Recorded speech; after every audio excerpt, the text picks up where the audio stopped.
இருசக்கர வாகனம் திருடிய 2 பேர் கைது. ராணிப்பேட்டை மாவட்டம் ஆற்காடு காவல் நிலையத்திற்குட்பட்ட செய்யார் சந்திப்பில் ரோந்து பணியில் ஈடுபட்டிருந்த ஆற்காடு நகர காவல் நிலைய ஆய்வாளர் சசிகுமார், உதவி ஆய்வாளர் தமிழ்ச்செல்வி அந்த வழியாக இருசக்கர வாகனத்தில் சந்தேகத்தின் அடிப்படையில் வந்து கொண்டிருந்தவர்களை மடக்கி பிடித்து விசாரணை செய்யும் பொழுது அவர்கள் முன்னுக்கும் பின்னுக்கும் முரணாக பதிலளித்தனர்.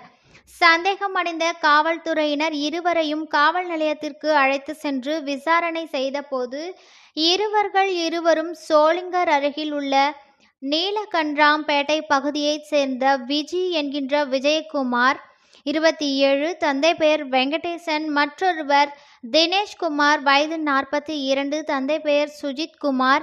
இவர்கள் இருவரும் ஓட்டி வந்த வாகனம் திருட்டு வண்டி என்றும், மேலும் இவர்களிடம் விசாரணையை தீவிரப்படுத்தும் போது இன்னொரு வண்டியை திருடி உள்ளோம் என்று ஒப்புக்கொண்டனர். பின்னர் உடனடியாக அவர்களிடமிருந்து 1 லட்சம் ரூபாய் மதிப்புள்ள 2 இருசக்கர வாகனங்கள் பறிமுதல் செய்து இருவர்கள் மீது வழக்கு பதிவு செய்து நீதிமன்ற காவலுக்கு அனுப்பி வைத்தனர்.